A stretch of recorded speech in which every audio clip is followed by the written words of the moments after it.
For more than a decade, FTI has strived to become the leader in the aftermarket performance transmission and converter industry.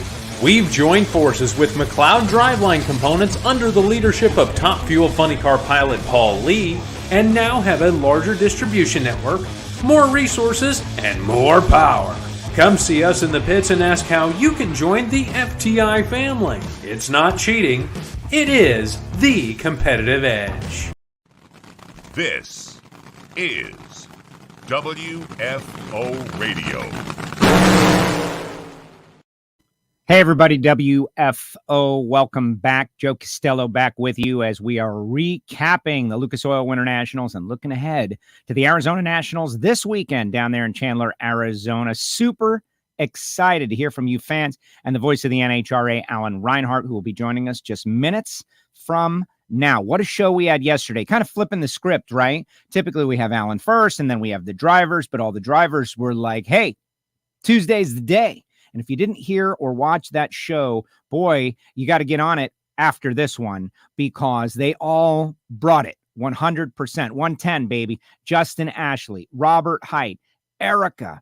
Wow, just so many great points and insight, and all of these things. Definitely put that in your list of things to do, to watch, to check out right here in our feeds, whether on YouTube, WFO Radio TV, or Facebook, or wherever you happen to watch the show on social media. And remember, WFOradio.com has got it all. Like if you miss a show, go to WFOradio.com and you will see every show and everything. And of course, our great sponsors, which I want to shout out to them. You just heard from FTI, and I'm super excited about those guys over the course of this season. But also, they've done a great job, and they are on board, and we appreciate it. And looking forward to meeting some of the people who win with FTI Performance Transmissions. Paul Lee, FTIperformance.com. Of course, Total Seal Piston Rings, the leader in ring seal technology. I had a couple of people reach out that went to the Trackside Tech Talk out there in Pomona.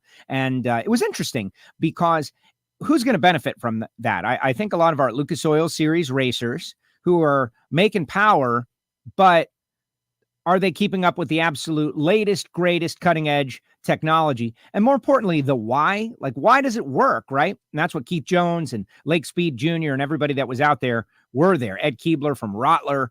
Why does it work? We now know things that we didn't know 10 years ago, 5 years ago, and they're applying it all. Go to TotalSeal.com to find out more. And a couple of people have already talked to me about Mike Copeland's hydrogen combustion engine. You got to hear him. He's great. He's the latest episode of Hidden Horsepower. Also, our friends at samtech.edu, the School of Automotive Machinists and Technology. Start your education at full speed. We always say it. They're approved to train veterans under the GI Bill. What does this sport need?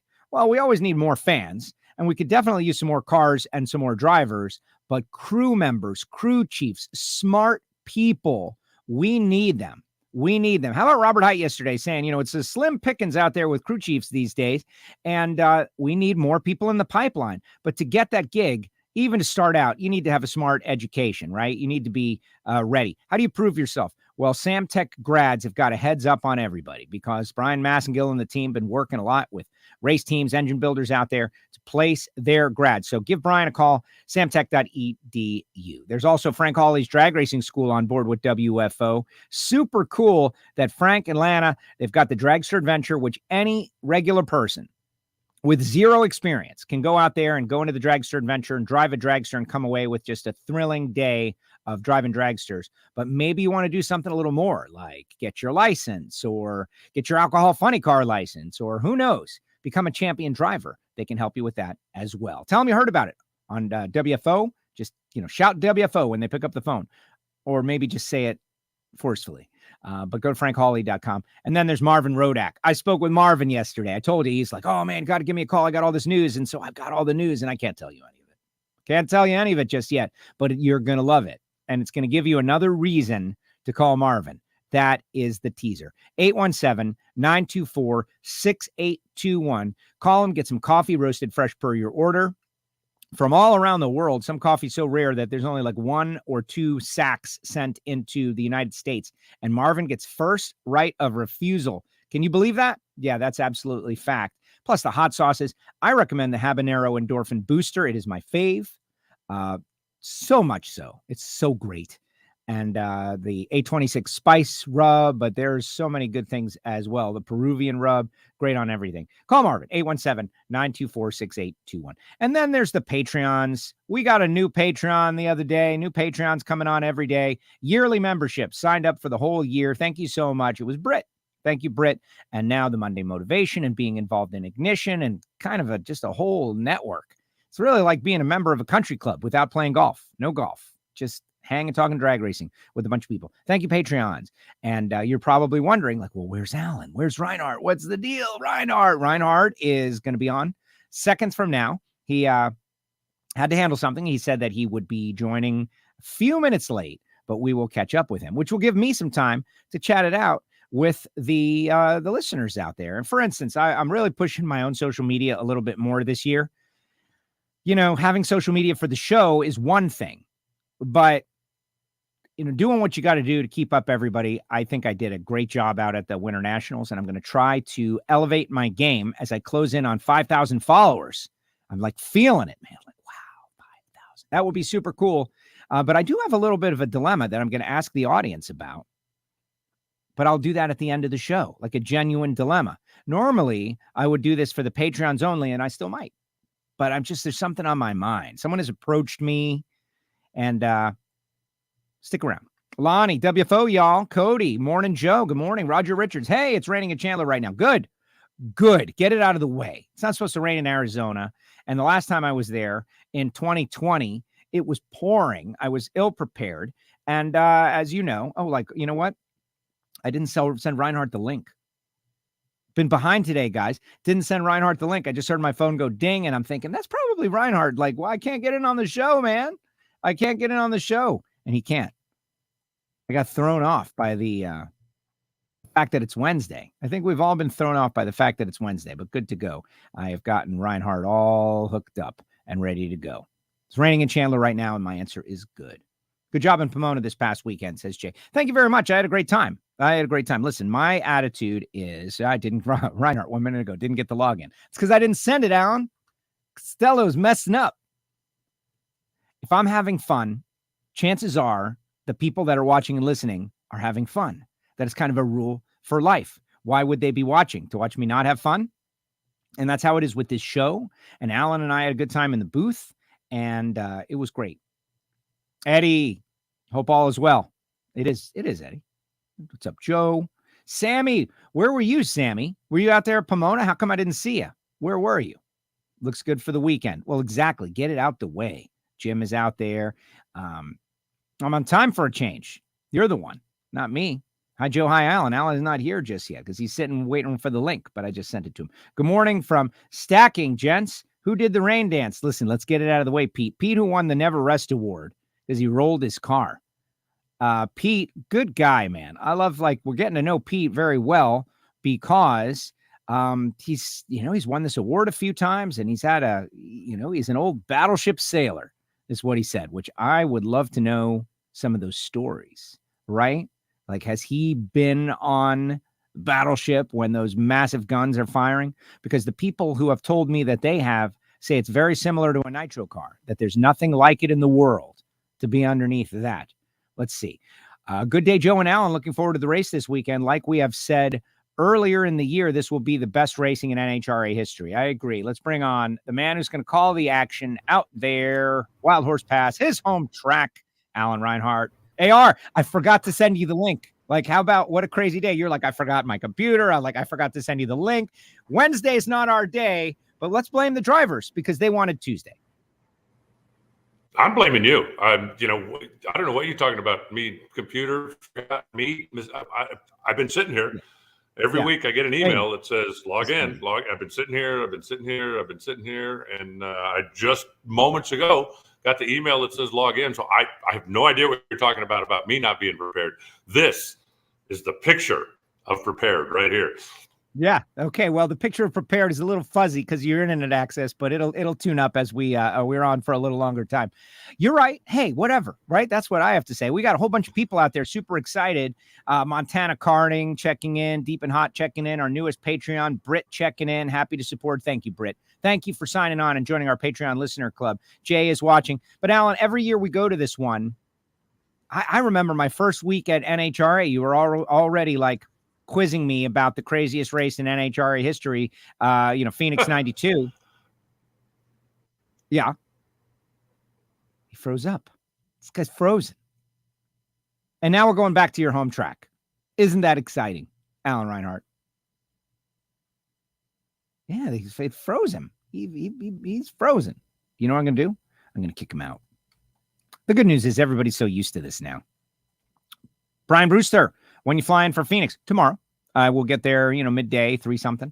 Winter Nationals were fantastic towards the end of last year. Excellent. Wow, cliffhanger. I don't know what you're talking about there, Galvin. Galvin, thank you, bud. So happy to have Jason Galvin out there, and really excited that so many of the WFO universe were shouting out to Jason, because he definitely brings an element to the table, and a lot of fun, too. Great stuff. Thank you, Jason. Hello from Pacific Northwest. Look at me figuring that out. Damn, hit the wrong key. You don't need to tell us that. Did you ask the owl how many licks it really does take to get to the Tootsie Roll center of a Tootsie Pop? If you don't follow me on the Twitter or the Instagram, last night I'm out for a walk and, trying to lose some lbs, continue to get in shape, continue to do the right thing.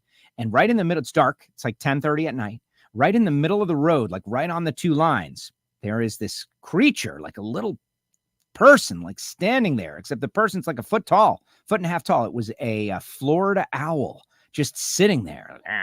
And so I slowed up, and then I pulled out my camera and did some nature video. Like, what's up, owl?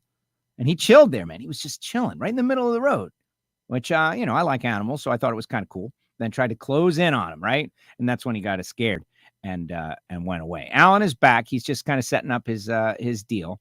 Doug says, what's up? Derek says, it's ice in Texas. Probable shutdown tomorrow. Say what? Oh, look at Reinhart. He is much clearer now. You are. I just switched over to my phone. I don't know, something going on with my laptop or whatever, but I just switched over to my phone. Sorry about that. Well, it's a good thing that you went and got it. Yes. That was a brilliant move on my part. So you confess. Aha! I tricked you into admitting the laptop. You forgot it and you had to go get it. It's okay. We're moving on. All right, let's go back and talk. What is that? Oh, yeah. That makes sense.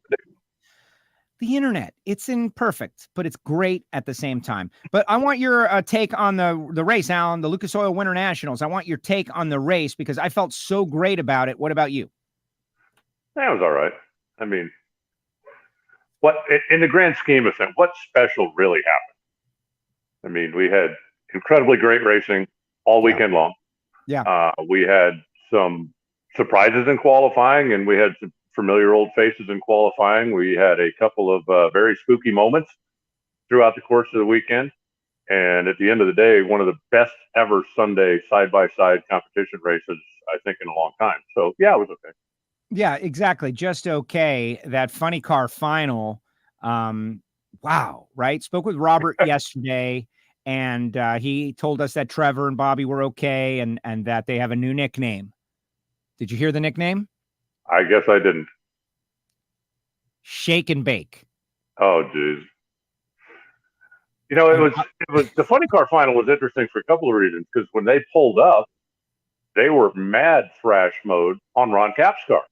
You know, the guys that were in the toy box and working on what we were told was a regulator issue for the clutch system. And they were in like mad thrash mode when they pulled up literally 30 seconds before firing up the car. At which point, I'm sure most people, certainly me, was wondering, is it really okay? Because whatever you did in the last 30 seconds, it's not like you had time to test it. You know, you go, okay, we're good. We put it together. Let's go. We got to go. And I was wondering if it was going to be okay. And then after the issue with Robert's car, when they blipped the throttle, putting the body down, all of a sudden now I'm going, that's not exactly a friendly thing to do to your clutch 8 seconds before you're going to go out and try to win the Winternationals. So is that one going to be okay? And as it turned out, the answer to both questions was yes. Both cars went down the racetrack, and it was just a spectacular side-by-side run to close out a day of spectacular side-by-side run. I said, standing on the stage at the end of the day out there with all the fans on the racetrack, and, you know, I've said it before, but if that was your first ever NHRA experience and you were going, yeah, I don't know, don't come back, because you're not going to see a better show. I mean, it's just not going to happen. You look at everything that happened in Top Fuel. How crazy is it that the slowest winner in round one of Top Fuel, the slowest was 374. Wow. And, and in the final round, you've got two young guns, right? I mean, how many people were probably figuring in the semifinals, okay, this is the first chapter in the Steve and Brittany show all over again. And then we get to the final, no Steve, no Brittany. They both lost really good races. And we end up with two young guns that I believe are going to be here, not just battling it out this year, but potentially for the next 15 or 20 years. Hopefully. So I'm not ready to officially announce that the guard has changed to bring in the new generation, but there ain't no question that the new generation is here and they're making themselves known already. They are. And watching it all play out, just so many different elements. Let's keep with the funny car final though. And we'll just start off there, because that's where the conversation started. People joking yesterday about, bringing the dry hops back, right? Because the clutch apparently was okay. 86-1, 329 with Robert, 2 thou at the stripe. But I think everything you just illustrated, we got to give some credit to the National Hot Rod Association for equalizing the lanes, repairing the track. And they are the first ones. And yes, I'll be the first one to admit, if you're one of those keyboard guys out there, Joe is about to kiss the butt of the NHRA because he gets a check from them every once in a while. And that is true. I do get a check from them every once in a while. But think about the Winter Nationals during the summer. Think about the Auto Club finals. And think about this race. We had 3 races there pretty much within 6 months of each other. Call it 7 months, right? This was a totally different kind of race. Performances, competition, level playing field. Robert said they took the first 2 lanes in the left lane, the second 2 runs in the right lane, because it really didn't matter. It was going back and forth what they liked. That is all because of a considerable investment by the National Hot Rod Association in a facility that a lot of the fans were like, oh, it's going away and I'm not going to go because they're not going to be there. And it's 5 years from now, it's going to be over. So I'm just going to pull the plug now. That's our fandom. There's fewer and fewer every day, but tip of the cap to I got one. To NHRA for making that move right after a pandemic, after 2 seasons of not full income, to spend the money to make it right. I agree. I think that, NHRA making the commitment to do it was important. I think it bears pointing out that the guy that actually did it is Kurt Johnson, whose company Total Venue Concepts does everything from track prep to site to, you name it. If you got a racetrack and you're in need, you can give him a call and he can come help you. I think also, hopefully, it'll silence some of, that you're never going to get everybody to go, okay, I was wrong. But when Atlanta was sold, how many people out there, oh, there's NHRA again, just lining their pockets and taking the money. And when NHRA made the public announcement, we are going to use these funds for improvement on other tracks that we own. They spent a chunk of it out there at Pomona. There's a huge program being undertaken right now in Gainesville. There is a program being undertaken right now in Indy. They did what they said they were going to do. The Atlanta track was going away. There was no saving it. We weren't going to keep it. Somebody else wasn't going to buy it. It was not going to continue to be a racetrack, period. And so NHRA, when they sold it, said, we are going to use these funds to improve other facilities that we own. And that was the first step you saw. When we get to Gainesville, you'll see the next step. Even though in Gainesville, it won't affect necessarily the racing as much. Remember, Gainesville just got a brand new surface a couple of years ago. But they are working on infrastructure and drainage and things to make it better for the racers in the pits, to make it better for the spectators when it rains, when we have problems, because it's Gainesville, right? So NHRA is doing exactly what they said they were going to do, and I give them credit for that, and making the investment in the track. They looked at it last year and said, this needs to be fixed. This is not acceptable. And they made the investment to do it. I think, you and I talked about it during the course of the weekend. Weather conditions when we were there at the World Finals were pretty good. Weather conditions when we were here just last week were pretty good. But low ET from the World Finals would have qualified 6th in the Pro Stock field. And that was strictly because the track was better. They improved the racetrack to the point that the pro stock cars could apply their power more consistently down the track and not have to worry about dealing with bumps and dealing with, there was a dip at the starting line that created an issue with the wheelie bars and blah, blah, blah. But they made the track better for everybody, and the fans were really the beneficiaries. When the first two cars the first two cars of the race, or in this case, the season, are two A-list hitters. Antron Brown and Leah Pruitt were the first two cars down the racetrack. And that, I think, kind of set the tone for the season. This is what we're going to see this year. Yes, and I'm wondering, like, if mid-80s is what we get at the Winter Nationals, what are we going to get at the Auto Club Finals, right? Like, there were so many mid-80 players, consistent, just going down the racetrack, clicking off those numbers. 60s in Top Fuel, it's going to be great. And it was as if, I don't want to say teams were in mid-season form, but there didn't appear to be any rust. And if you had it, you're out. Like, this was a tough, contested race. Yeah, there weren't a whole lot of gimmies out there, no doubt. You look at the Final Four without John Force being in the mix. John Force was out early. Without John Force, the Final Four accounted for 372 final round appearances and 202 national event wins. And that you don't get that by backing into it or by getting lucky or you get that because you are good and you went out there and did what you needed to do. A lot of the teams, I think, mid-season form probably fits. A few of them, though, I think you're in the same boat with me. I'm certainly not trying to speak for you, but how surprised were you that Paul Lee struggled so badly? I mean, that really shocked me. Yeah, I talked to Jimmo about it, and he says they're still working on their clutch disc combination, and that they'll get it, and they just didn't get it rapidly enough, and they were very disappointed. We'll see what happens this week. That's going to be a good team. Mentioned Dustin Heim coming back over there, but that's what happens when like 20 good cars show up or 20 decent cars show up. All of a sudden, it becomes different, right? Whereas a couple of years ago, 17 cars, you say it all the time. You got to beat one guy. No, you got to beat four guys. You got to beat five guys. All of a sudden, those three qualifying sessions, like the pressure is on now. The pressure is on, and they just didn't get it fast enough. I think that bug is going to bite more people this year, and you got to unload. You got to be ready. And they still made some changes, and they didn't get what they wanted. Well, it almost bit John Force. He ends up being the number 16 qualifier. And, and I think the other side of the coin is, and I hope that we see more of this, when Jeff Arend shows up with the Russo team, right? We haven't seen him in a couple of years because they've been in Australia, couldn't get out. That car hadn't been out of the trailer in a while. And they roll the thing up and it goes right straight down the racetrack, goes 409. They're in the field. Now, that's one car that's going home that wouldn't have at the World Finals or wouldn't have last year.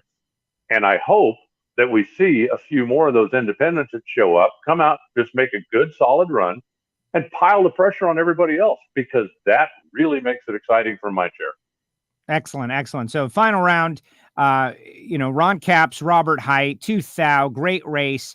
Couple other stories, though. Tony Girardo getting his first round win. Alex Miladinovich hitting the wall. I spoke with Alex. He kind of the video bomb equivalent of my video after it was all over as you were going up on stage. But we used it as an opportunity. It was great. By the way, Alex, keep doing it. That's great.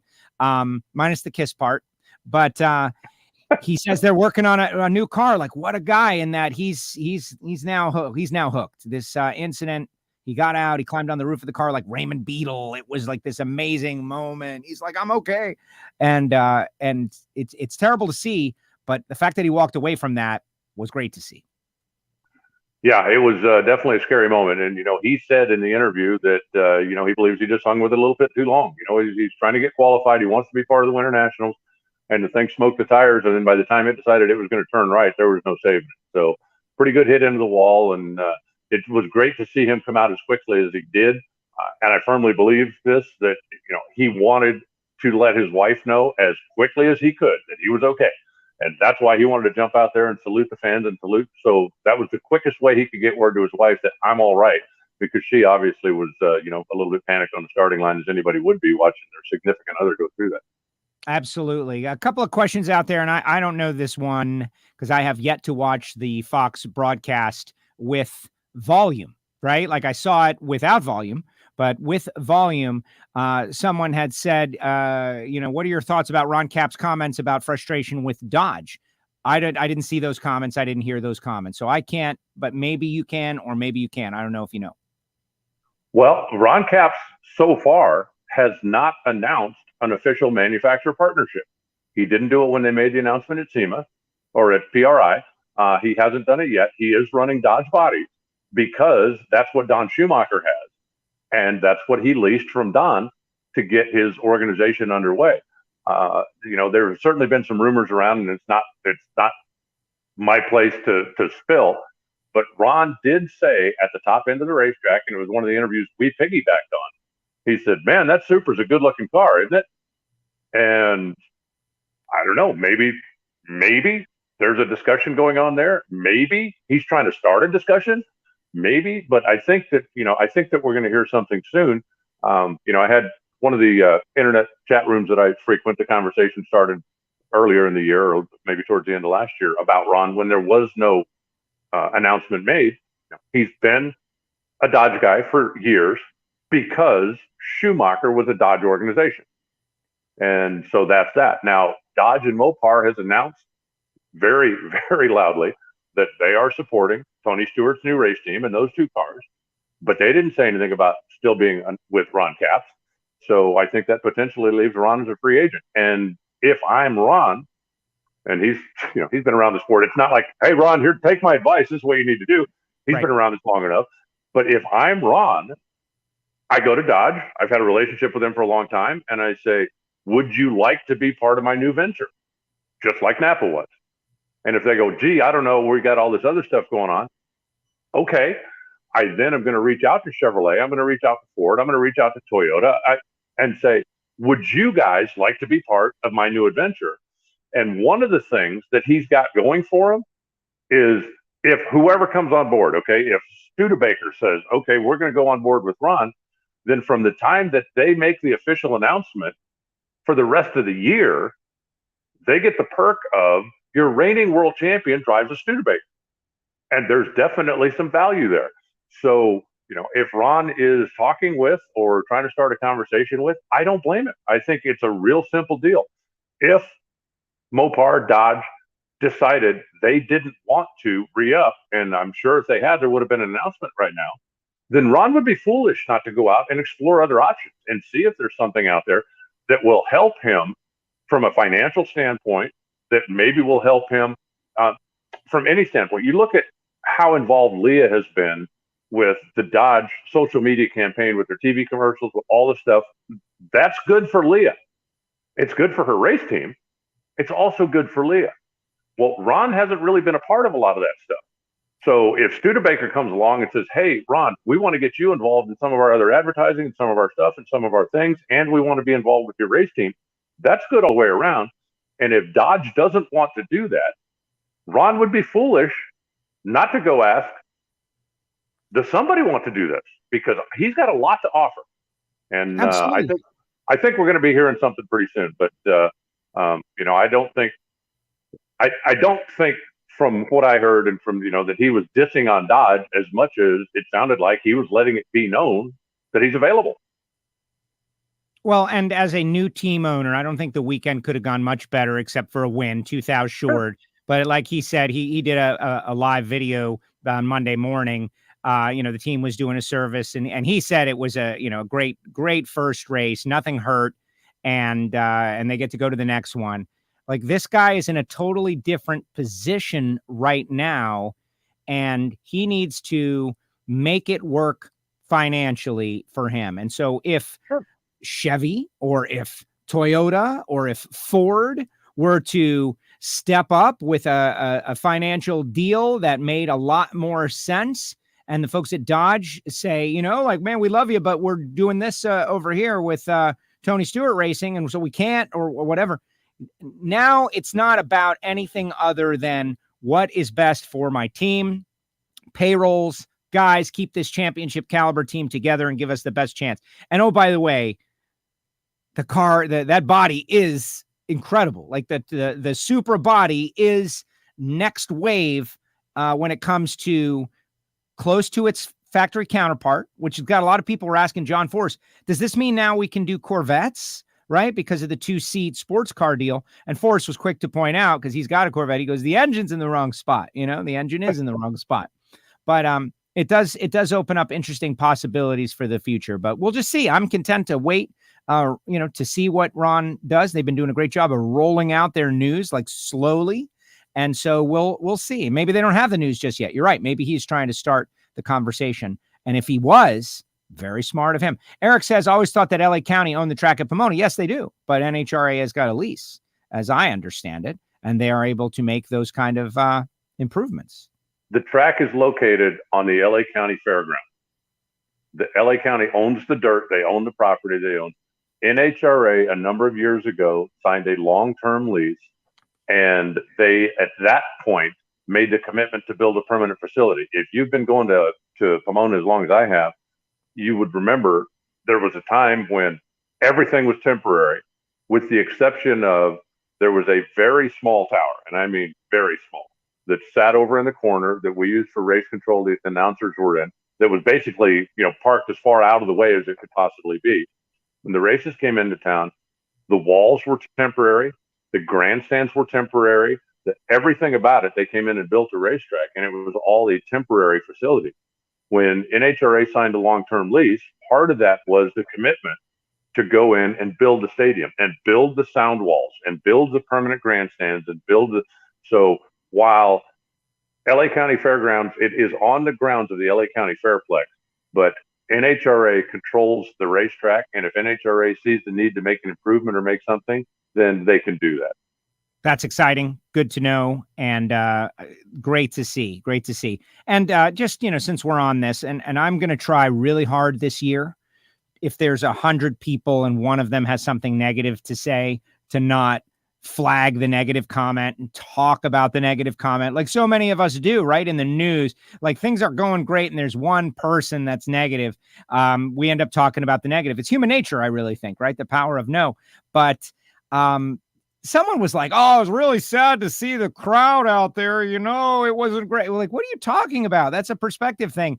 They got rid of the COVID restrictions the day before, and there was very little pre-sales because of that. There were limitations, and then there weren't. I felt like, considering that circumstance, the crowd was great. It wasn't a good crowd. It was a great crowd considering the circumstances there in LA County. I don't know what you thought, but it's all perspective, right? And some people just want to push the negative perspective because I know maybe it gets some attention, or they like when people push back on them. There's people that do that, right? I'll say something dumb or ridiculous because then people will engage with me and then I don't have to be alone anymore. Well, Joe, you can make 47 field goals in a row and somebody's going to talk about the one you missed. That's just all there is to it. And, I thought the Pomona crowd was strong. I tell you what, take everybody that was there Friday, Saturday, Sunday, and pay me $5 per person. I'll take that for my annual salary. Yeah. Yeah, it was pretty good. Right now.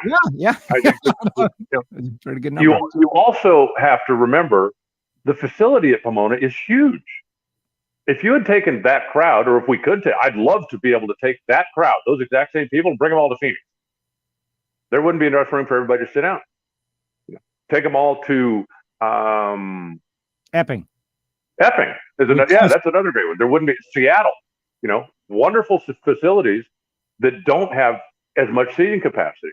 If you put 10,000 people in a 5,000 seat stadium, everybody goes, oh my God, look how many people. If you take that 10,000 people and put them at Pomona, it looks like a private showing, but it's still 10,000 people. I thought the crowd was solid, again, considering exactly what you just said. Restrictions were in place until I believe 2 days before the event. That's going to keep some people away. And just, the weather was good. I thought we had a solid crowd. And you did enough of this. When you were walking through the pits, at any point when you were walking through the pits, were you thinking to yourself, holy crap, this is a ghost town? No, it was perfect for me. Yeah. It was perfect. I don't know what the numbers were. I'm sure NHRA would have liked as many more as is possible. But for me, it was perfect. Surrounded by people, but you could move.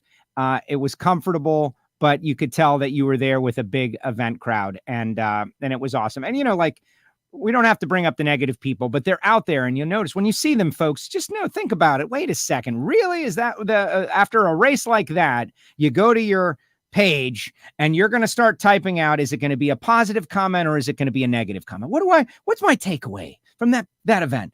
It was negative. Sad to see.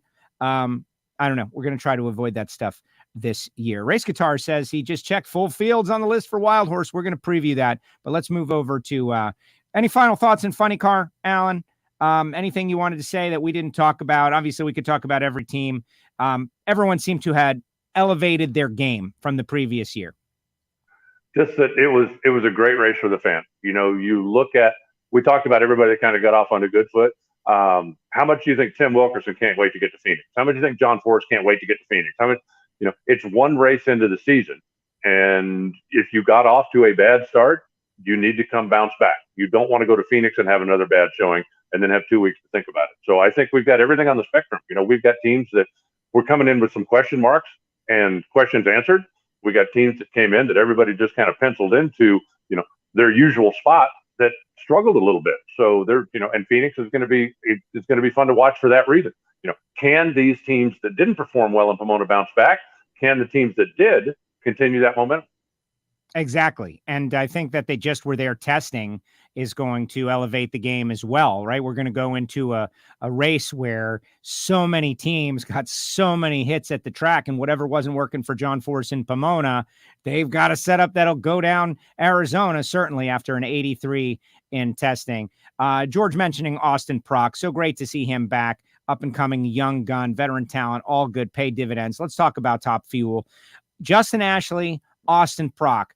50 reaction time was the worst of the two in the final, but Justin gets the win. Jim Epler said after the race, they're excited. Maybe they're going to renew, that kind of deal. But like Doug Coletta and Tony Schumacher first round, Schumacher and Austin Prock, Austin and Brittany. Brittany gets around Josh Hart with it wasn't a whole shot victory, but she left first and outran him by 2 thou, kind of exercising a demon or two from last year. I want to start there. Brittany Force's driving, her reaction times in particular, because she always gets the car down there pretty straight, but her reaction time was a big topic of conversation for people last year. So we've got a comment. Brittany had, at least at this race, was right with the rest of the field, was better, had done something, was different because she had some great lights and it showed up.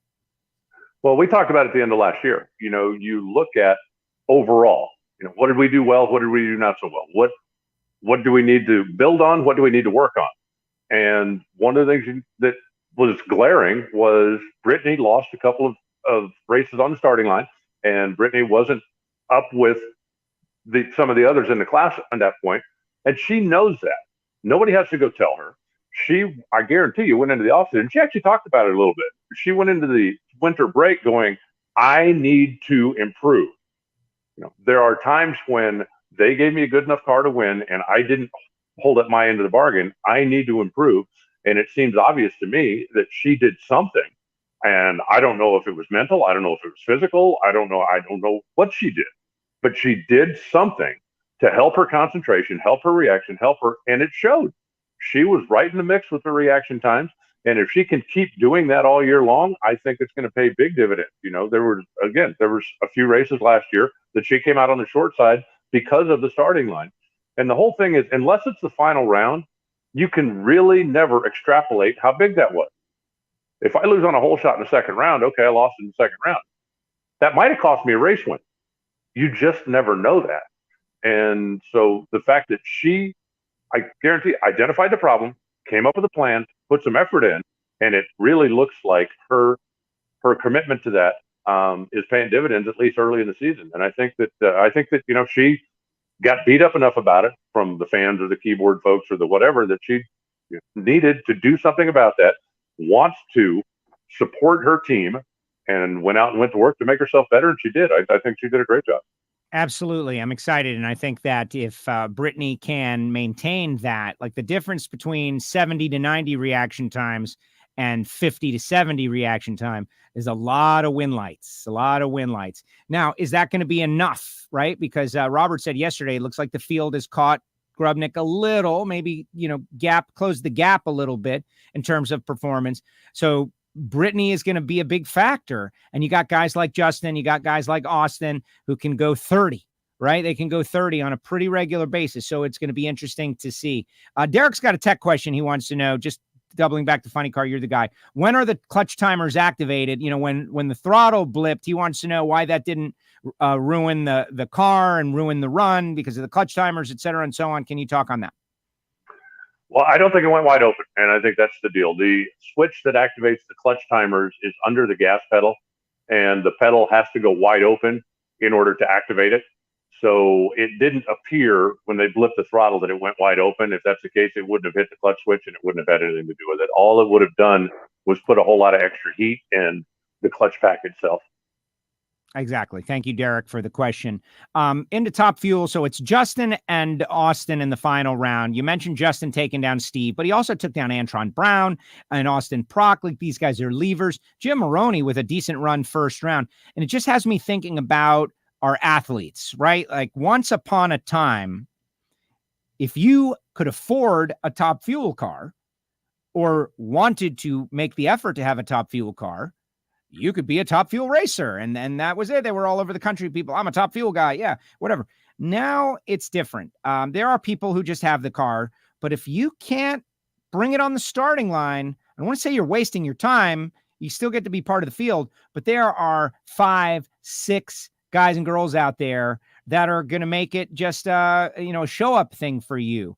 And that's what I've always wanted, where for this to be a driver performance talent based sport.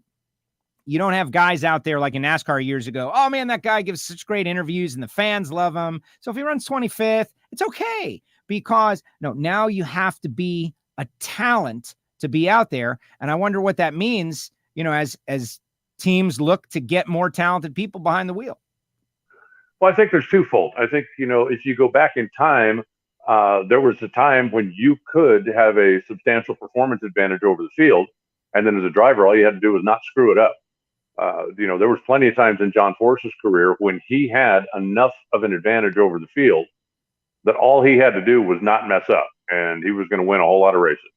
Those days are gone. That's why the driver now has to elevate, because, the rules package have been in place for a long time.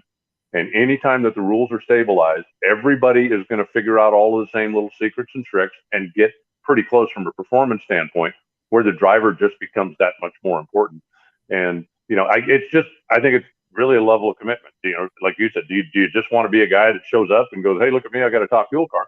Or do you want to be a guy, and guy is gender neutral, okay? Don't yell at me that I'm leaving the girls out. Yeah. Do you want to be a guy that's out here to race and win? I think you take a guy like Mike Salinas. Mike Salinas is not doing this to make money. He's doing this as a sideline. He's doing this to get away from the pressures of business. He's doing it because he loves the sport.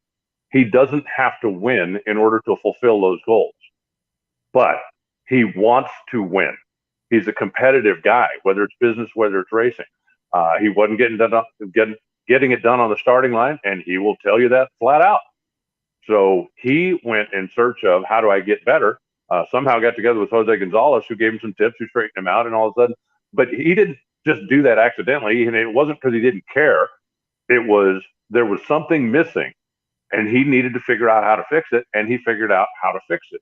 There are a lot of things out there that can be done from a mental standpoint, from a physical standpoint, and even sometimes from a mechanical standpoint. How your car is set up has a lot to do with how your reaction times are going to go, especially in a nitro car, because the cars are so slow to react. So all of that stuff has to come together. But, basically, I think it starts with the driver. The driver needs to go up there and be able to do his routine, do the same thing every time, do everything on time. And that then allows the crew chief to do what they need to do. And together is how they build a car and make the reaction times better. Exactly. And it'll be fun to watch. You want it to be talent-based. You want everybody in the sport to not, show up at the track on the weekend. No, you've got to be working. Everybody's got to be working. That's what professional athletics is about. And it's true for drag racing as well, all categories. Steve Torrance, people are like, oh, this is the end of the Steve Torrance reign. We're one race in, people. We're one race in, and a couple of you got beat once. I'm not ready to bury the Capco boys yet. But if, like you had said, right, if Brittany and Steve had made the final round, a lot of people would have been like, all right, here we go again. And it didn't work out that way. Instead, you've got Austin, who was just so awesome and great kid, came up a little bit short, and Justin. And that just shows you how one little flip in the script can change the perspective going into the next race. I don't have it right here in front of me. Maybe you do, but Justin Ashley unloaded with a 69. And if I'm not mistaken, the slowest run they made all weekend was like a 73 or a 74. Well, in eliminations, it was a 69.9, 69.2, 72, and then 71.3. I don't have qualifying in front of me, but they had a bracket car. It went down every time. And in a pretty way. We were talking to Justin about how the car was like hovering the tires and then bowing up, like the chassis. His car looks different going down the racetrack than everybody else's, which I like. I think people like to see that stuff. Well, I built that one. Oh, okay. Well, that makes perfect sense. That's a Reinhart. I built it, in the floor of my shop back here, and so it's not very straight because my floor's not level. Right. But I figured, it'll be all right. Who cares? Well, straight is not fast. The balance that they have on that car and the way they've got it working right now is spectacular. And I think even that, some of the credit for that goes back to the racetrack itself, because there had developed a little dip on the starting line. There had developed a little bump out there at whatever it is, 108 feet or something. And all of those things can upset a car when it's running on the ragged edge like that car is. Once you take all those variables out of the equation, it makes it easier for the crew chiefs to go, we can do this now and not have to worry about the car getting upset because of imperfections in the track. And it's just all magic combination. But no, I agree. I think watching the thing leave the starting line is fun. The thing just goes screaming down the racetrack. I'm not sure they hurt apart all weekend. And we've got a new sponsor coming out to the sport that is based 10 miles from Pomona Raceway, or 15. You've got a lot of big-time players from the company that don't really know a whole lot about NHRA that are coming out for the first time to see what it's all about. You make a great run right out of the box. You qualify solid. Their hospitality area was humping all weekend long. They had a lot of folks over there that they were introducing to and showing off NHRA, and then they win the race. I mean, you said that Epler was talking about maybe we should just renew now. If I'm Justin, I'm standing over the contract. Okay, boss, right here. We got a 3-race deal. Let's go ahead and make it 22. But I think they did just. You could not ask for a better debut for a team, especially bringing a new sponsor in. Absolutely. No, totally agree. And very exciting stuff. Appreciated. Before we move on to Pro Stock, just want to say, not that this is not everybody, this is drag racing. Not everybody can have a great weekend on the same weekend. But the two biggest stories, right? Tony Stewart and Alan Johnson to Coletta in the Top Fuel side of things didn't have a great weekend, which is okay because they got another race this weekend, but just keeping track of those storylines, not necessarily out of the box slow, just didn't convert first round. Yeah. And, it's a long year. And I think that one of the things that Alan is having to adjust to a little bit is that the chassis are a bit different. Coletta does her own stuff in-house. Sorry. Alan has always, when he's gone into a situation, it was either a car that he commissioned or a builder that he was familiar with or something and they're different. And I can't tell you exactly like this, but they're different. And I think it's going to take Alan a little bit of time to adjust. I think potentially he could be telling the guys in the Coletta chassis shop, hey, I need you to build me one that's a little bit different, and I don't know enough of the intricacies, but there are things on those cars like moving the motor out an extra inch changes the personality of the car. Changing the angle of the engine a half a degree changes the personality of the car. Changing, where the uprights are, the slide tubes, the things in the front, how much flex is in it, changes the personality of the car. Alan has always worked with a particular type of chassis that he is obviously very comfortable with, and this one's different. So I think there'll be a little bit of adjustment period while Alan decides what does this thing need, or while Alan goes to the Coletta chassis shop and says, I need you to make some adjustments because here's what I need my car to do. They're going to be just fine. Don't lose an ounce of sleep over that. Yeah, I'm not worried about it. There's things I worry about. Alan Johnson being, performance wise, is not one of them. Some comments out there. Mike want to know where Billy was. That had been reported. Go to the interview with Steve from earlier in the week. Billy's going to run fewer races this year. Guys are going to stay in the shop. They're building undercover chassis for autumn height. They got a lot going on. Billy is there. They're laying pipe out there, man. They've got to keep the business going. They're still very busy. And so Billy's going to run fewer races, but that doesn't mean he's not going to make the countdown necessarily. And Steve will be the first to say, like, we don't have to run all the races necessarily to make the countdown. We feel like we can. We'll see. Michael Heiner, first race of a long season. Let's see who rolls in back to back. Eric says, I heard something possible about Chicagoland race this year. What's the latest? Alan, I don't, not a Camping World Series, but it doesn't sound like that facility is going to stay in mothballs all year in 2022. Well, I guess we could break the news. Joe and I are trying to purchase the track. Yep. With everything but money. Yes. So, as soon as we can get, a couple of more investors, then, we're going to take it over, and that's going to be free commercials on WFO Radio. We're going to do a trade for the facility. Please go buy tickets immediately. They do have a Lucas Oil Series race on the schedule. So I think that's good. I mean, showing any kind of signs of life. I talked to some friends of mine over in the NASCAR world when that word broke. And I said, just curious, are you guys hearing anything over there? And the response I got at the time was that no, there hadn't really been anything, but just the fact that they were going to put a race car on the facility, I think bodes well for everybody. So, let's see. I would love to see that place get resurrected. It's just a spectacular facility. I hate to see it sitting dormant. It's a great market, even though, it's been a little bit of a struggle. And I still think it's, the whole perception thing. People that live in Chicago look at Joliet as being way on the other side of the world. Why would I go all the way out there? How about because you have a world-class race facility? But I think, I think it certainly could be made viable. And I think with the right person in charge, the right person running the thing, I don't see how you could possibly lose money with a drag strip there. With all the stuff that's going on, I think you could run that place 5 nights a week if you wanted to do no prep, no time, outlaw something, bring people out to the racetrack.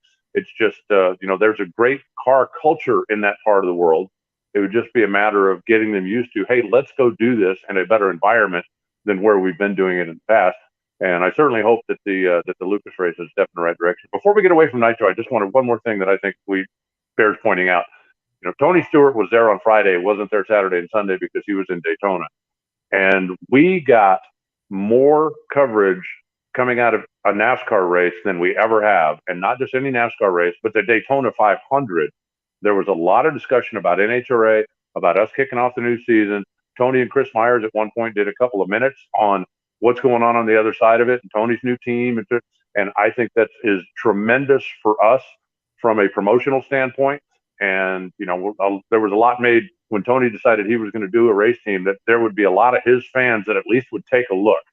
And I think having live on the air during the Daytona 500, Tony Stewart talk about, this is my new adventure. And, even Mike Joy knows about it and is well-versed enough to have a conversation about it. And Chris Myers, and I just thought that was a huge plus for NHRA, and I hope we continue to build on that. Absolutely. And Tony, good job, man. You said you got this and you delivered. But hey, from the corrections department, I want to admit that I was totally wrong about something. I don't know where or how I got totally sideways in terms of when the NHRA race would be on related to the Daytona 500, but I just totally misinformed my audience, like big time, man. I thought we were on the network and I don't know how, and it was totally wrong. And hey, I'm sorry. But this won't be the last time I apologize to the audience. It'll happen all year long. But I just made a mistake. But Tony did a great job, and that's what matters the most. They had a bit of a crash fest out there. Talked about it on Ignition a little bit. For those of you that didn't catch it, it was kind of funny. Joe was in the booth with me announcing on, I believe it was Q3. It was Saturday afternoon, and talked about the fact, mentioned something that, hey, this is going to be good. And Joe's like, well, gee, I sure hope Tony does a good job, and I hope he doesn't screw it up, and I hope he doesn't. I'm like, wow, really? And my phone goes, and it says, Tony Stewart, tell Joe I got this. I got this. And he did. I was just, back off. I wasn't back off. He's got it. I just wanted to make it known that this is a very important moment right here. This is a very important moment. Like, hey, man, very important moment. You could do a lot of good for us. And he did. And he did. That's what matters. Great stuff. And that's it. The pool is perfect. Come in, NASCAR fans, and enjoy. But I want to make sure they learn the NHRA ways, right? Which is, hey, don't scream at the driver that you see 10 feet away from you for an autograph, because if you just patiently wait, you'll get it in a minute, because they'll come over to you, unlike NASCAR fans. And I know a lot of them, like, and they're running all over the place. That you don't have to do that in drag racing. Chill. You will get your autograph. It will happen. And you'll probably get like some conversation and some hangout time. Don't go crazy, because these are just people who happen to be racing just like you. I would love to see us build a little bit more of a liaison. And by the way, I'd like to throw my hat in the ring for this job, because I've got a couple of contacts on both sides of the fence to get NHRA and NASCAR working together. I think, there are plenty of race fans out there. There's quite a bit of crossover, not a lot, but I think there could be more. And I just don't see the downside of NASCAR having some kind of a presence in Pomona, because they're California Speedway this week. Yes. What, 20 minutes down the road? So why couldn't NASCAR do some kind of a promotion while we're at Pomona and tell the fans, hey guys, right down the street, new car, new generation, new everything, come see what NASCAR is all about. And on the other side, Daytona's not 2 hours from Gainesville. Why couldn't there be some kind of an NHRA presence at the Daytona 500? Put a dragster out on display where the fans are coming in and out, or where the souvenir trailers are, where the fans are going to get a chance to see it, and let them know 2 hours from here, a month from now, the NHRA is going to be coming to town. I would never tell anybody, hey, you should come watch our race instead of theirs. But I think that a lot of fans, if you are a motorsports fan and you're a gearhead and NASCAR's your thing, I think if you took a look at NHRA, you might find out that, we're not the arch enemy. We do it differently, but it is still people trying to make cars go faster than the other people. Yeah. And conversely, people that are drag race fans, I think if they realize what the NASCAR guys go through, the number of people that I know, they drive around in circles for 2 hours looking for the finish line. If you had some kind of an understanding about how difficult it is to keep that car competitive over that 2 hour window, and to have to make the pit stops and to have to do the things, I think that there are some drag racing fans that with a little more understanding could become NASCAR fans. And I would love to see a world where we could work together. There are so many markets that we share, not just Charlotte, Vegas, Bristol, where we're all on the same property, the Bruton Smith tracks, the SMI tracks, but there are a lot of areas of the country that we share where we could do each other. What would be the downside of Kansas Speedway of telling NASCAR fans, hey, do you know there's a drag strip less than an hour from here where the biggest names in drag race are going to be in a couple of months? Or when we're at the track, tell everybody, hey, Kansas Speedway is 2 hours from here, where NASCAR is going to run a playoff race coming up in a couple of months. And it just seems to me that there's something could be done there, because if you have an appreciation for fast cars, you probably have an appreciation for more than just one type of fast car. And I think that there could be some cross promotion there. So again, I'd like to apply for that job. I need $2 million a year, a jet. That was a good pitch, Alan. Very good. Very good. Limo pitch. Service. And for that, I will give you one of the scoreboard signs at Chicagoland Speedway as soon as when I put the rest of the financing. Excellent. No, it sounds good. And wipers. My scoreboard sign at Chicagoland Speedway. You ready for this? I already got this figured out. This just came to me in a flash. Clearly. Left lane scoreboard. Picture this. Left lane scoreboard that says NASCAR with an arrow. It's so simple. It's like, it's right there, guys. It's like right there. That thing right there. There. I love it. Well, but hey, on that note though, fans in the area, there are times where you're needed and there's times when you're needed more. Go to the Lucas Oil Series race at Chicagoland. Like, they're going to open the gates. Go see those racers, show the people there that you're happy about the track, and talk them up and talk to them. Like, this is not one of those times where it's like, No, we need you. If you're a real drag racing fan, you will go out of your way to go participate at that particular divisional event, to send a message to the local community and to the people who own the track, NASCAR, that this is viable, can make it happen. There's so many series. There's Cars and Coffee. There's so many things to do with a facility like that. Don't turn it into warehouses or whatever their plan was, as might happen to Palm Beach International Raceway, which we're all super sad about that. Like, we're losing our track, guys. You don't know how terrible it is to lose your track until you've lost your track. I've already lost my track once. I might be about to lose it again. And we won't have a real facility, like a genuine facility. Immokalee is an airport track, temporary. A real legit facility south of Orlando or east of Bradenton in an area with 4 million people. It's insanity. They want to build warehouses. We got enough warehouses. But I digress. Let's talk pro stock. Michael Heiner is out there, said the track was really good.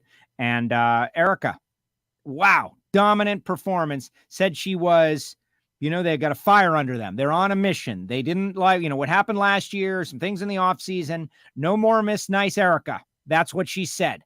I kind of like the nickname Evil E.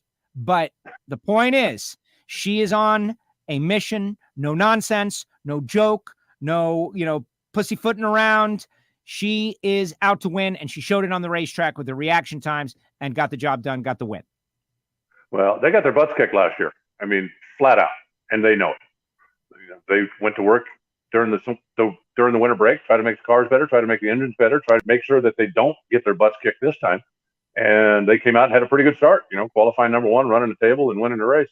I think just because I have kind of a twisted sense of humor, the 900th pro stock race in NHRA history, the first one was won by a grumpy guy, and the 900th was won by a mean girl. Grumpy right? guy, mean girl. Yes. Right? Yes. It should be a T-shirt. Grumpy guy, number 1, 900. Mean girl, number 900. Yes. How great was it to be surrounded by fans out there for the first time since Arizona 2020? Like that. We had just started that program in 2020, where, as you can see from the photo, that is on the racetrack. And the fans are welcome to come down and join us on the racetrack. Go down there and talk to all the pro winners at the end of the day. We heard from all the sportsman winners. Joe with his parade of champions had happened a little bit earlier in the day, but that was an opportunity to bring the pros back on stage on the racetrack in the middle of a throng of fans. It was great. We get to hear from the drivers at the top end of the racetrack. We piggyback on the NHRA on Fox folks, and we get to hear the interviews, which is wonderful. But that's not the same as, hey, Erica, come on up here and let's spend 5 minutes.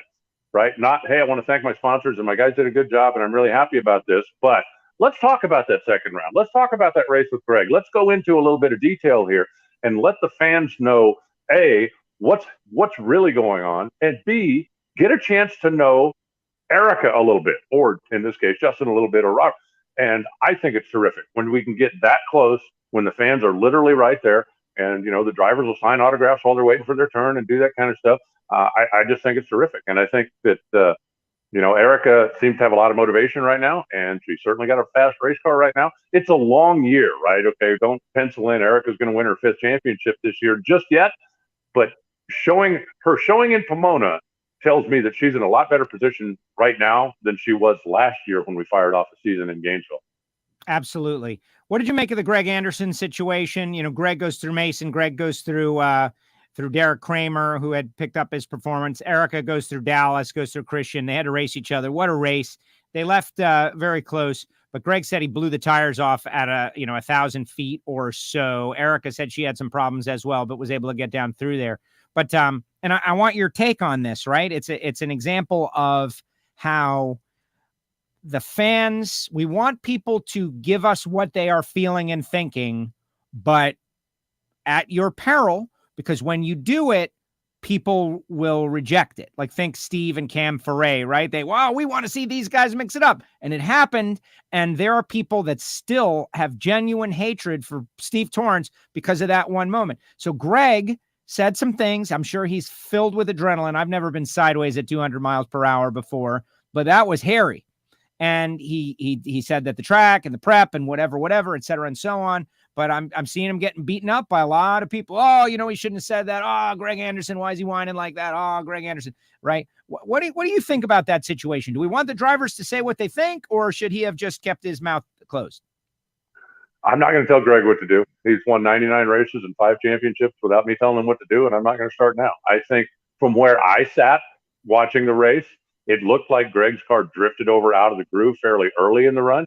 And obviously he's racing Erica, and obviously he wants it bad, and it's not just another loss when he loses to Erica, and I think that gets under his skin a little bit more. But the bottom line is I want him to care. And if he wants to go off, I want him to go off. I don't have any issue with that whatsoever. The worst thing to me would be if Greg gets out and goes, "Oh, well, so what? We lost to Erica, big deal. What time's lunch?"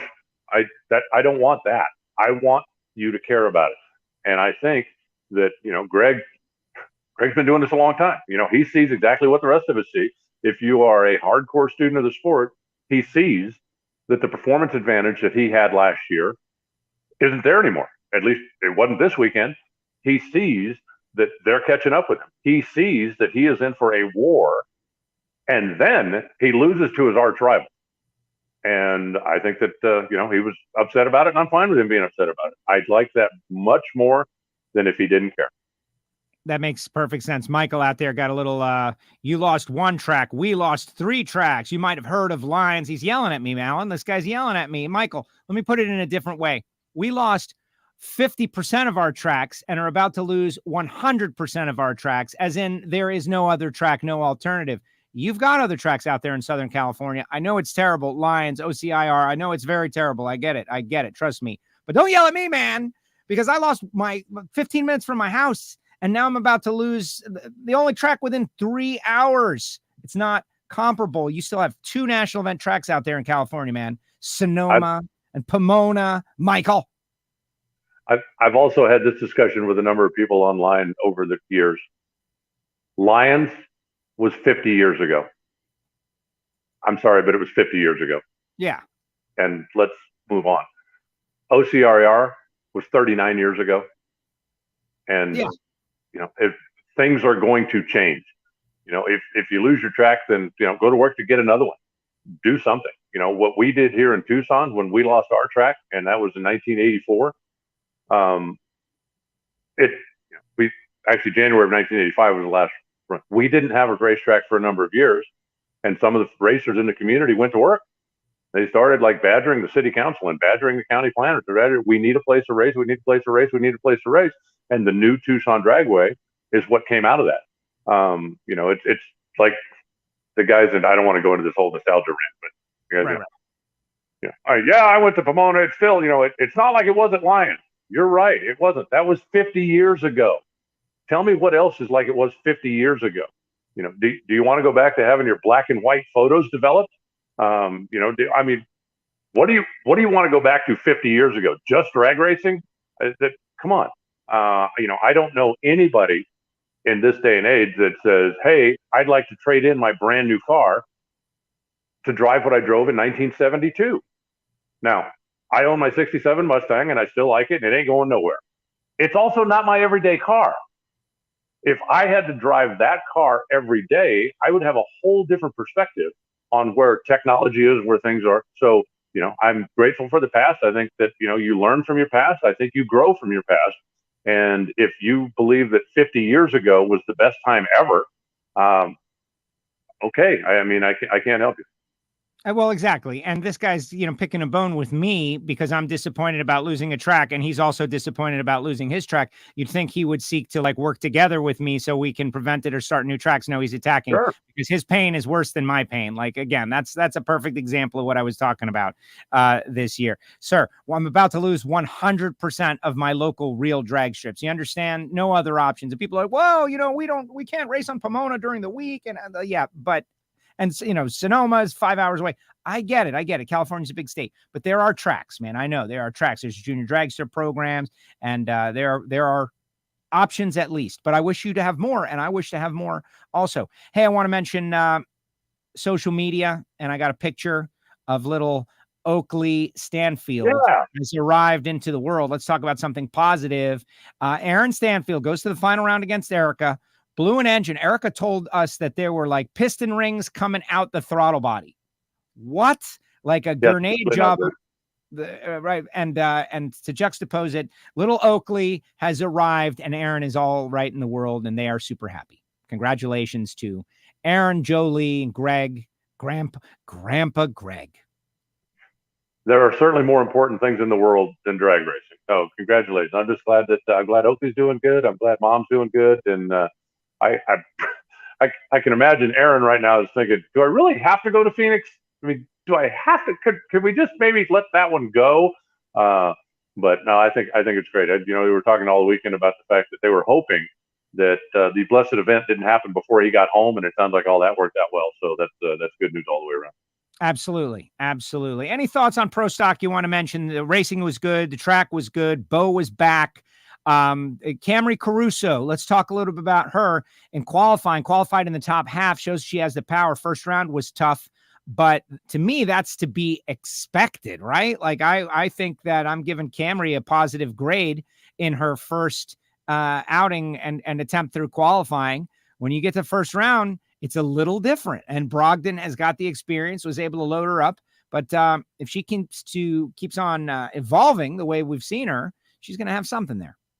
Well, she did something no other female pro stock racer has ever done in the history of the sport, and that she qualified at her first race.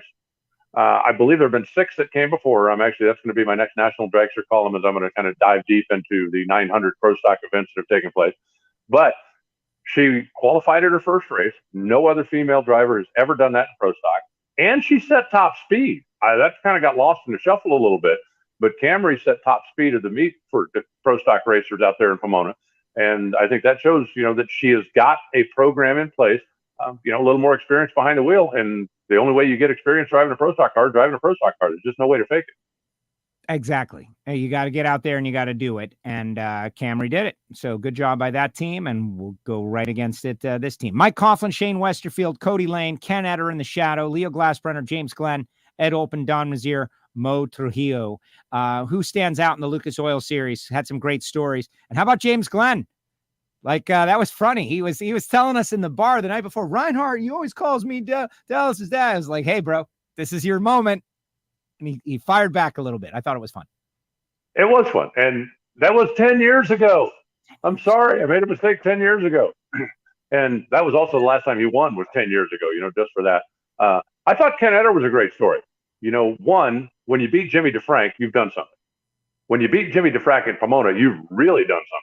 Yes. And Ken Etter's only previous win was in 2001 when we ran the Pep Boys 50th anniversary race at Pomona in like July or whatever it was.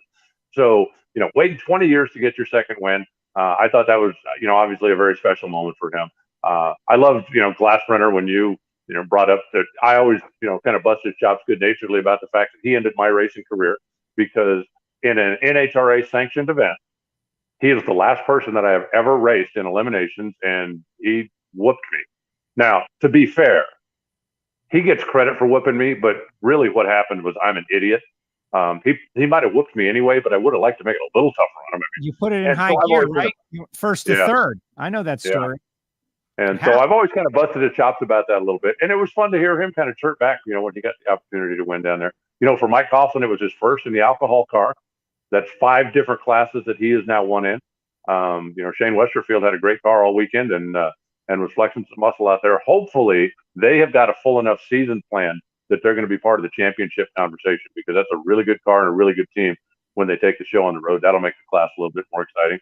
But from top to bottom, it was just a good race. The one thing that was not good was the Doug Bracey incident qualifying on Thursday.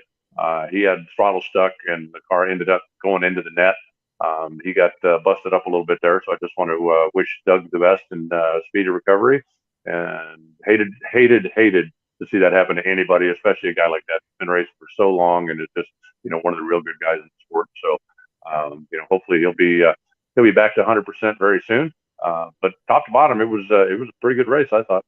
Absolutely. So Jason Galvin is out there watching. He says AR needs to figure out the last time a shadow won a national event. And Michael Heiner's like, do you know the answer? And because they're all having a conversation in the chat section that's part of WFO. Michael Heiner is like, oh Lord, no, do you? And I'm going to guess that it was him, right? I'm guessing it was Ken Etter in the race that you said. I have no idea. Dodge Shadow, do it. Here we go. Thank goodness you went and got your computer, Alan. This is the one that lives here. Was here the whole time. Okay. Wow. As far as you know. So we're about to find out. And we got Galvin, we got Heiner. And see, that's why people are involved with WFO Radio. We have celebrities out there in the audience at all times chiming in and being a part of it and all of that. And that's it. That's why you should share the show and definitely subscribe on YouTube, WFO Radio TV on YouTube, as we try to build our YouTube audience over the years. And I learned how to do the whole YouTube thing. Clay Milliken been helping me out a lot. Thank you, Clay, for helping me a little bit with YouTube. This was something that is important to me, and we're working really hard on getting it going. Certainly. Alan Reinhart he's digging into the stats to find out when the last. Do you have that? Like the kind of car that won? I don't think you have that. Well, sometimes. Yeah. Dodge Shadow. How many Dodge Shadow race cars are there? Period. There are not a lot. It is a very, very thin, category. Like you got the Camaros, then you got the Mustangs, and then you got the Dodge Shadow, the one. So we'll see. And the drama of everybody. Now, while you do that, I will say to everyone, I don't show anything coming up as a shadow. So now I'm going to have to do a little more looking here. Do more looking. You can look more. Way more looking. Arizona Nationals, as you keep doing that, and I'll get everybody warmed up as we switch gears to the Arizona Nationals. This weekend, your home track. We were just there for the big test. This is a race that, for me, was the end of the known world, as I thought it was going to be the greatest season ever in 2020 of NHRA Drag Racing. And obviously, we all know what happened. And the good news is that here we are 2 years later. We're kind of, you had Erica on the stage there, and you have Erica on the stage in Pomona, and hopefully the world is genuinely getting back to normal. Like a lot of mask mandates are coming down, and a lot of numbers are coming down, and hopefully that turns out to be true. But we're going to enjoy the race regardless, and we're going to find out, like Michael Heiner said, like who can turn one race win into strong momentum at the start of the season with maybe back-to-back wins or a couple of great final rounds. That is the question. Alan is still doing it. I'm still stalling for time. Michael says, moved to Seattle, built top fuel cars at Swindle's shop, working at Don Long's and Garrett Turbos for Snake, Bernstein, Amato, Shirley, and 14 others in 1991, then moved to Charlotte, NASCAR country. Way to go, Mike. That's kind of a cool career. I bet you got some great stories. Don't be afraid to share them. Heiner did a good job last weekend.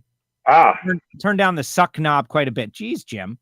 But it's true. I still don't find a shadow. I just went back and looked. When Ken Eder won the race in 01, it was actually in stock, not super stock, and he was in a Volare. So I don't know. That perhaps could have been the first ever shadow.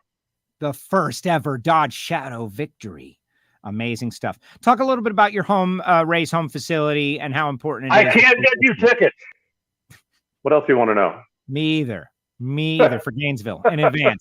For Gainesville. No, I cannot. Sorry. Now, I think that, the weather forecast looks like it's going to be a little chilly in the mornings. But the last I looked, it was, mid-60s or so Friday and Saturday, which should make the place just stupid fast. And then it's going to warm up a little bit, like mid-70s on Sunday, which would be a perfect day to have a drag race. So, give us good weather and we'll take it from there. We mentioned that a number of the Nitro teams were just there testing 10 days ago now. So they should have a pretty good handle on the track. And just looking forward to getting back out there. That was the last race we had before the shutdown. We weren't able to go back last year. So, we're skipping one and the Arizona fans, I think, are definitely ready to get back out and see their NHRA. Looks like Mother Nature's going to be good to us. So I'm expecting to have just a terrific event. And Mark says, did either of us notice the numerous donut bags in stock and super stock? And, everybody was on it. It was a good race for the first race of the year. What did Galvin call it? SpaghettiOs? Can of SpaghettiOs? Yeah, SpaghettiOs. People were on it. And that's because we want to go racing. And there was great racing going on down there. Yep, there was all of that. And we don't have to wait long. I'm driving up to Phoenix tomorrow. I assume you're flying in, and we'll be right back at it. Be there mid-afternoon. That is the plan. Super excited. Alan, great job as usual. Thank you so much. I appreciate you. And let's do it again. I do want to do one more thing before we sign off. I want to send some positive energy and good thoughts back to Brian Loans and his family. Brian's mother-in-law passed away. And so they're dealing with the family crisis that, everybody has to go through at some point, but that doesn't make it any easier. But I just want to let, Brian and Carrie and the boys and everybody know that those of us out here are thinking about them. And man, we're here for you if you need us. Yeah, and the roller coaster of emotions, last weekend was Brian's birthday, right? And you're up, you're down. The life is a roller coaster. We've all had trials and tribulations over these past couple of years. That one was like kind of a more normal circle of life kind of thing. But people they think Brian is a talented guy, and he is, but he is also like a really good person. And it's very tough that he and his family are hurting. So I appreciate you saying that, Alan. Well, I will see you, I guess, tomorrow. Travel safe. And I got to get used to I got to set my internal calendar now, make sure I leave tomorrow, because this will make me think it's Tuesday. So tomorrow I'll get up and I won't realize it's Thursday, and I probably won't even show up until Friday, and then I'll get yelled at. Don't do that. Today is Wednesday. And the driver's like, so you're okay with that, though, right? Like the drivers all said, Tuesday's the day we want Tuesday. And I was like, okay. I think it worked out. No problem with me at all. Exactly. As long as I'm not traveling. Next week, I'll be traveling on Wednesday. So that would be a problem. There you go. But don't worry. I think we'll figure it out. Tuesday is a definite for us next week. Let's not say why. All right, Alan. Great job. All right. We'll see you soon. There he goes. The voice of the NHRA, Alan Reinhart, joins us each week right here on WFO Radio, most of the time on Tuesday, but sometimes on Wednesday.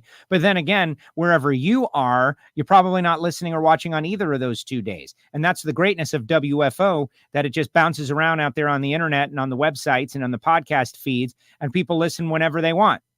It is a time-shifted show. Yes, we have added the element of live interaction with all our great fans. Folks like Michael Heiner, look at that, 19 pro stockers in Phoenix. Alex Laughlin pulled out to get ready for Gainesville. Okay, that makes perfect sense. Let's see, we were number 1 on Friday night in Englishtown, New Jersey. Very cool, very cool. But that's the thing. Share the show. Great audience today and yesterday. Erica always brings down the house. Erica always has a mass of her fans that show up in WFO, and they share the show too, whether it be on YouTube, through your social media, or otherwise. That's really helpful, guys. If you don't know WFO, if this is the first time you've ever watched the show, if it's a new season of NHRA Drag Racing, and maybe the social media algorithms are allowing our show to get to you on this given opportunity, comments, likes, reviews, stars, which is something new that I don't even know about, right? People are buying stars on, I don't even know what that is, guys. We do the show. We create the show. We talk to the drivers. We put it out. We talk drag racing. But the social algorithms, they're hard to trick. The best thing for us is when you guys interact, share the show, tell your friends, and share it. And we want more listeners. We want more audience. We love our sportsman racers. Hopefully they will be involved all year long. And we can do some great things. I want you to put your comments in the comment section, like Arizona. Let's see some predictions up there. I asked you before the Winter Nationals. I tweeted out the ladders, and everybody seemed to like that. I think I'm going to do that again. So let's get some predictions and thoughts for the Arizona Nationals this weekend while I tell you about the people who made it possible for me to do this, genuinely, to be here. Like, we're going to the hometown of Total Seal Piston Rings, the leader in ring seal technology. Matt Hartford, Keith Jones, Lake Speed Jr. If you're a sportsman racer, if you're a Lucas Oil Series racer, if you're a stock eliminator, super stock racer, you're building an engine, you got to call Total Seal. Make them your first call, not your last call, because they'll design rings to what you're trying to accomplish. Well, I really want to have a 3,000 horsepower street car that I can go to the grocery store with and run Sick Week at the same time. They can do that. Go to TotalSeal.com and be sure to subscribe to Hidden Horsepower, the podcast that is just so much information. And FTIPerformance.com. Paul Lee's company, they got a whole driveline conglomerate over there, whether it be McLeod or FTIperformance.com. Going to be learning a lot about them. Top dragster, top sportsman, pro mod. They build transmissions. They got a Turbo 400 style swap with a trans brake that is unbelievable. You're going to learn a lot more about Greg Samuel's company. This guy started a little more than 10 years ago, and in that period has become an industry leader. And the guy's quite the character as well. FTIperformance.com. Samtech.edu, the School of Automotive Machinists and Technology, looking for the next generation of hands-on workers. You think about what's going on in the world out there. What is reliable? Well, doing and building things here in the United States of America. We've got this whole infrastructure thing we're doing, like the biggest expense of infrastructure and improvements in our nation since the 50s, right? Since the highway system that really is responsible for popularizing cars, car culture, and drag racing, right? Well, who's going to do all this stuff, though? That's the question. CNC programming, aerospace. We're launching rockets now. Who's going to do it all?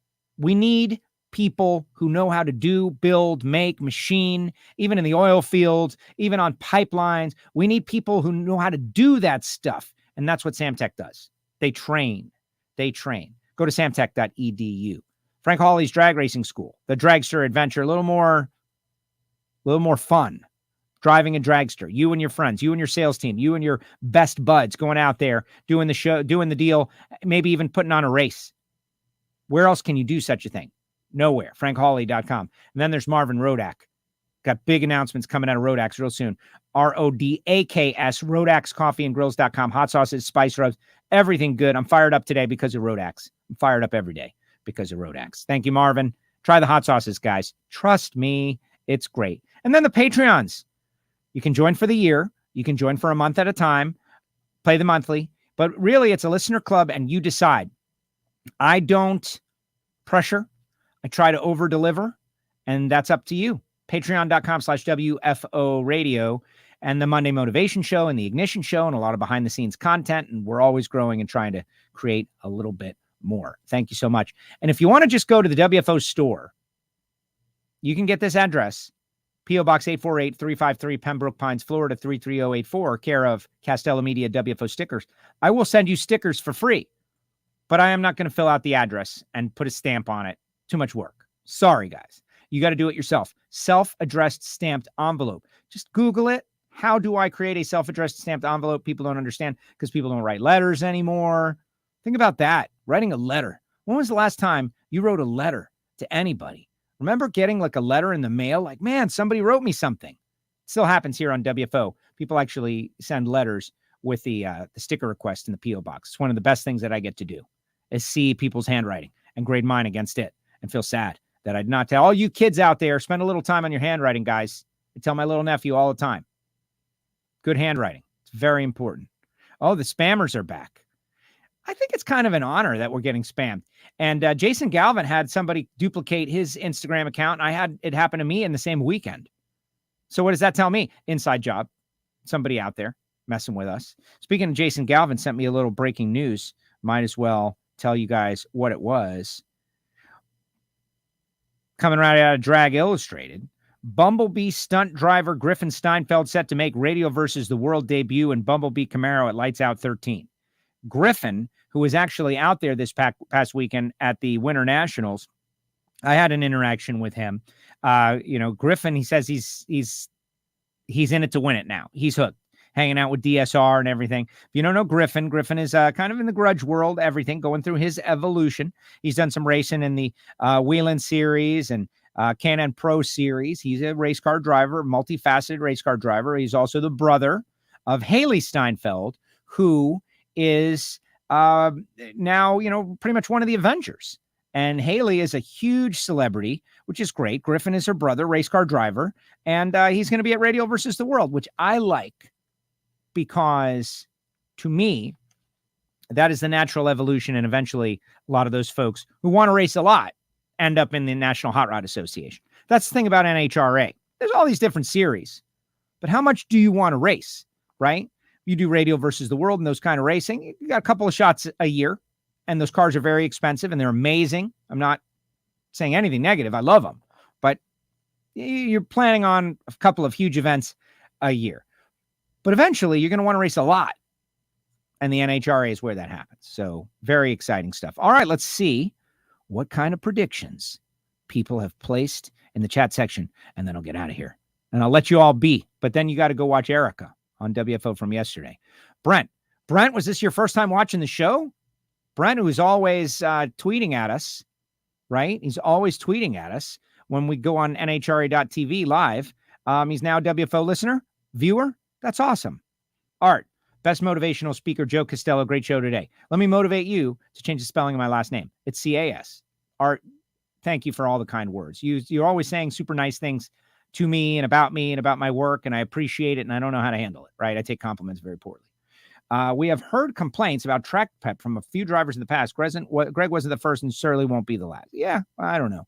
I think it's a non-story. I think if Greg was, he was hopped up by adrenaline That's what adrenaline does, fight or flight. Well, getting sideways at 200 miles per hour will make that trigger. And he was hopped up by adrenaline. I think if you talked to Greg 10 minutes later, he would have had a different answer. Caps will get to race 4 weeks in a row, including the March meet. I'm jealous. Yeah, Bakersfield March meet. Guys, if you love drag racing, go to drag races. Simple as that. Jeff, thanks as always. He's a Patreon. Galvin, prediction. AR will ridicule Bodie and I for being Arizona State guys. Oh, is that what you are, Galvin? Arizona State guy? Yeah, you're going to get him a hat. I remember you said that. Jason Galvin going to be out there again this weekend. First 4 races of the year. Galvin, is it you, Joe Castello, that makes the show? It is you, Joe, that makes the excitement. Yeah, thank you. I remember I take compliments poorly. I can see Matt Hagan getting a win, says Steven. Would think Tony will be there all weekend versus just having to be in Daytona. I don't know what his he does such a good job with that color commentary. Could be a new gig for him. I don't know. Dallas, Torrance, Caps. Dallas Glenn gave me some insight into his deal. He's still getting that car the way they want. They switched chassis. KB has got a fleet. And so while the car might look the same, it might not be the same car. And you never know. Got to dig in on that. That is a different car. That is Greg's red car that everybody remembers. The red car that Greg switched out of was kind of sitting around there. They rewrapped it. And what did Dallas say?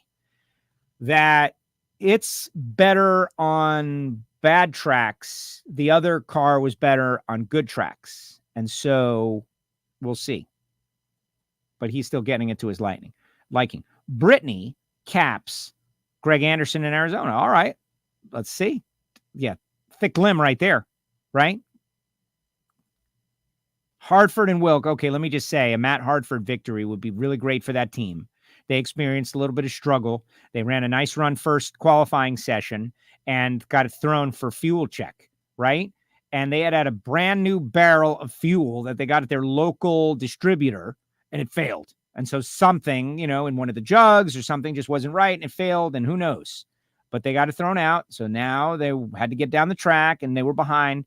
And with 3 qualifying sessions and 20 plus cars trying to qualify, they got behind. Just goes to show you can't get behind.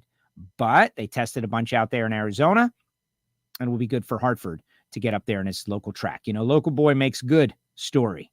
Get some local pub, maybe. That's the plan to Steven. Proc, Cruiser, Erica. Cruz looked really good. JC, that car is going down the racetrack. And Austin Proc, can you imagine if Austin runners up and wins the first 2 races of the year and Erica goes back to back? That would cause a stir. And JP, yes, JP is going to be racing Top Alcohol Dragster at the Lucas Oil race at Chicagoland. Everybody, please go. If you're in the area, please treat it like a national event. Like, go to the website, get the tickets, and drive out there and spend the day with our Lucas Oil Series racers. For the facility, to send a message. And I know Mark was saying, well, NASCAR did something bad that I didn't like, so I'm going to punish them by never going to any of their facilities again. I don't know. I think it's a bad attitude. Like the old, cut your nose to spite your face. Having a facility and retraining, people can learn from mistakes. People can change their perspective. Grudge holding, not good. Michael. Torrance, John Force, Greg Anderson. Well, that would be a very, very popular winner's circle. Torrance, Force, Anderson. That's 2. Dragster Jeff. Good fun show now getting back to getting ready for the March meet. See you in the lanes. Way to go, Dragster Jeff. He's a Patreon supporter. Mike. Thank you, NHRA.TV, WFO Joe, and Alan for bringing the norm back to my life. Wife and I were diehard drag racing fans, and I lost my wife due to pancreatic cancer this past September. Now I have something to look forward to. Mike, oh my gosh, my friend, I'm so sorry. But that's exactly what we're here for. This is a community of racers. It's not the NFL where there's a billion fans and we can never get to know each other and we can never lift each other up. It's not what this is. We're relatively small, but we're die hard. And this is exactly what shows like this are for, to connect with people. And I can't even imagine what you're going through, and I'm so sorry. But if you can escape through drag racing on NHRA.TV, and this show and NHRA social media, that's why we do it. That's why we do it, because we love it. We're here, and the racers who invest, and putting you with a driver that you think is cool, with a car you think is cool, so that you can have a good time and get away from whatever is on your mind at the moment. That's what it's for. So thank you, Mike, and I'm sorry. I'm sorry that you had to go through that. Ugh, terrible. Bobby Graham, my buddy, finally got to watch it live. Great job. Bobby has been laid up with, should I tell him about the gout, Bobby? You'll tell him anyway. Poor guy, Bobby Graham. This guy is on Twitter. He's got like 950 followers. I'm taking it upon my mission to get him over 1,000, because 1,000 is just so much better than 950. Feel better, Bobby Graham. Justin Ashley going to go back to back. Wow. Ron Capps, Dallas Glenn. Okay, Jim. Thank you. Okay, you're in Florida area. You do great work. Thank you. I am in the Florida area. No, not in the Chicago area. No, man. I'm not in Chicago at all, but I want to support that area because they are motorsports centric. They've got such a like grudge racing, street racing scene. They've got one of the most amazing facilities everywhere. It rivals the Speedway Motorsports stuff. Certainly the Bellagio, it's just as great, but I think they overbuilt, right? They overbuilt. You get 20,000 people and it looks like the place is empty. They built this just massive facility. They built it in, I think, 1998 when NASCAR was having its giant explosion. And they say, let's build a drag strip. We got some extra stuff. Put it out there. Build it. And they built a place that is so huge that even when you get a great crowd, people look around and say, oh, it was a bad crowd, which is not the case. So what they really need to do at Chicagoland is cut out some of those bleachers. Cut them out. Get rid of them. Put a campground, put a common area, put a big platform, a bar, a place where people can go and hang and watch and listen to music and watch the race. And, you know, teenage, early 20s guys can go meet girls that are hanging out. Like, that's what they got to do there. They got such a big facility. It's just a little too big, too many seats. Rip them out, sell them. And then you got to, you know, there's another thing. I'm not telling anyone how to promote, but if you want people to get used to coming to your track, the track's got to be open. That was our problem in Palm Beach over the last 10 years. They didn't open all the time. Every other week, something like that. No, you got to fill it. You got to do like Blair does down there in St. Louis at Worldwide Technology Raceway. You got to be open. Cars and coffee, this thing, that thing, IndyCar, NASCAR, drag racing, whatever. What can we do? Mustang clubs, grudge racing, whatever we got to do. You got to be open. And then people get used to going to the track, and then they realize that going to the track is really fun, and they bring their friends. If you're never open once a year, twice a year, couple of big events, you try to pack them in and overwhelm it with media. That's not how racing works. That's not the formula that works, in my opinion. Not telling anybody how to do anything, but then they would say, well, the facility is so big that just to open the gates, we got to make $10,000.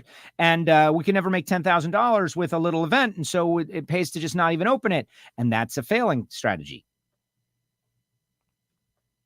Sorry, guys. I'm no longer a WFO virgin. Welcome. Welcome, Brent. Keep those tweets coming. Doug Coletta, Robert Height, Greg Anderson. That would be popular. A lot of people picking Greg, guys. Arizona State. Let's see what else. Now I'm just trying to get to the end of the comments. Any word on Factory X cars? Greg Meyer. I wonder if that's Greg Meyer, Superstock Racer Greg Meyer, or if that is just a person named Greg Meyer. Here's the deal. They're building the cars, guys, but the cars aren't built yet. In fact, I don't think that all the deets on the rules package are even dialed in just yet. But everyone's asking about these Factory X cars, and they're super excited, and I agree with you. You should be super excited, except the cars aren't built. It was just really announced where? In SEMA? When was that? It was just a couple of months ago. The cars aren't on the track yet. They don't exist yet. Later on this year, cars will exist, a couple of the cars, but they don't exist yet. So don't get worried. They're coming. Like the dragons in Game of Thrones. They're coming. Just don't worry. Mark says, Caps, he's going to run the Burkholders fuel altered at the March meet as well. Yeah, no, he's super stoked about that. Way to go, Caps. Great seeing his dad down there. Mom and dad and the fam behind. Cousin Donnie. Talked to Marvin, but it wasn't about coffee. SOS. I don't know what that's about. Oh, I know what it's about. Ashley Caps, Evil E. People like Evil E, man. You see, the thing that's negative about it is that she's not evil. She's just not taking people's crap anymore to be nice or polite. But Evil E sounds so good. Maybe they should paint the car black. Like, lean in on it. But see, the whole thing about Erica with that deal, there's a lot of advice, right? You know, like turn the other cheek and all of that. But really, you shouldn't punch down. Don't punch down. Like, who are these people to even comment about Erica, right? Like, what is it? The lion doesn't care about the issues of the sheep. Something like that.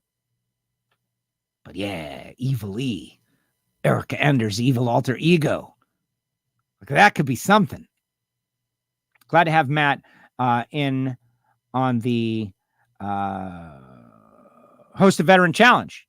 Yes, and Tony's been talking about that. It's host a veteran challenge. You can find it on the web. Correct. Keep an eye out, Ken Mostowich in Super Gas. I like to watch him in Super Comp. I think he's going to get a win. He won a bunch of rounds. He goes rounds every single time, Mostowich. Brittany Caps, Dallas Glenn. It's a huge racing family. It is good and bad, right? Good and bad. The fights against cancer are very real. Prayers to Mike. They are very real, guys. Very real. Leah has won this track back-to-back times. J.R. Todd and Greg. Another pick for Greg. I like this. I like seeing where everybody's at. Greg Anderson is in the lead, but there's a couple. Jeff, who is a survivor as well. F cancer. Way to go, Art. I don't know what that means. Will Alex Hoffman be back in top fuel? The answer is yes. Yes, but later on in the season. Then Gainesville. But Alex has got, I believe, 10 races planned out. But Alex will be back in top fuel this year, yes. Buddy Hall, Terry Haddock, and Steve Graham, says Mark Wilkins. And if that trifecta comes in, Mark, you should become a millionaire. Because that would be crazy. And who are these guys that are spamming us, man? I just like, let's block them. Boom. I've never used that before. And now I just had it. Yes, it is Greg Meyer. Who we're going to do an attention in the pits on your car, Greg. Get ready. I don't know where you're going to be. Let us know. Let us know.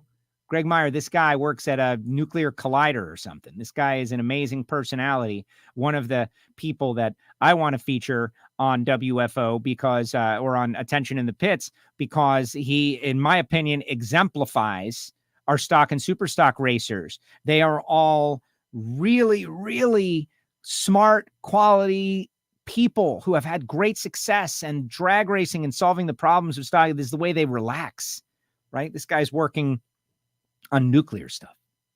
We'll see you at some race, Greg. Reach out to me. Tell me where you're going to be.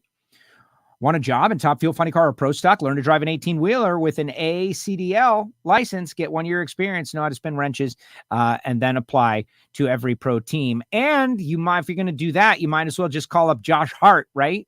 Because they got R&L carriers, and they're looking for people too. And they're not even a sponsor, but I like Josh, and I want to help people get hooked up with jobs. There's never been a time that I can remember in my life where at any moment, anybody that really wanted a good job could just go get one. That the people with the good paying jobs are desperate for people. Any WFO polos? Yeah, I got a couple just like this, Eddie, but you'd have to buy them. And if if you're interested, email me, joe@wforadio.com, and I will have one made special for you. That's kind of where we are. We don't have big stock on the shelf. But if you email me, joe@wforadio.com, if you want a hat with the side logo, if you want a shirt like this, dry fit, we can have it made special for you. Jeff, Evil E Apparel. The thing is, she's not evil, but man, the alter ego, Evil E. Everybody loves it. Something. E is an absolute true professional. She can back up what she says. Absolutely. WFO polos, I got what you were saying. To the hacker, you're correct. Nobody likes you jump. Big bridge or tall, either. Just jump. I don't know what he's saying right there. This season, Pro Stock is going to be the best we've seen in years. Yeah, I think the kids are saying that it's going to be lit, I believe is what they're saying. Great show, Joe. See you in a couple days. Michael Heiner, my man. Go another round, Michael. Keep going. You guys are in the right direction. I'm dead on. Yes. About what? Who knows? Thanks for promoting Joliet. We need it back here in Chicago. Absolutely. Absolutely. We need it back. It's a first-class, top-notch drag racing facility. And that's the thing. When you look at like Norwalk, right? Family-owned, relatively small. They hustle and they're doing as much as they possibly can. And they do well. Vandermeer, same deal. They realize we got to be open. We got to be open. Track has to be open. We got to be open. So they're opening back for a Lucas Oil Series event out there. Every fan of drag racing within 2 hours should make it a priority to be there. Go to NHRA.com to find out when. And that's my opinion, right? I can tell you that the fight to keep Palm Beach International Raceway is still going on. It's not looking good, but people are sharing, committee meetings and the commission. They've got to do some approving and everything. And I've been recruited to, we got to try to explain to these city commissioners that there's no reason that West Palm Beach, Florida is on the map to people around the world other than there is a world-class racing facility there with a road course and an all-concrete drag strip. You can go to Dade County, Broward County, Daytona. You can go to beaches all over Florida. You can get big mansions all over Florida. You can go to see the mouse. You can do anything. But if you're going to go to a racing facility, Palm Beach is one of the ones that people talk about all around the world.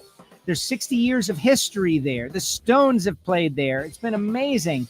We got to save that place. We got to save it. It's not over. Warehouses can be made literally anywhere for a distribution hub, right? Why are we doing that anyway with all our supply chain issues? Someone's got to save that thing, man. We got to explain to people, kids, stay off the streets, protect our youth, all of these things. All right, guys, I really appreciate all of you.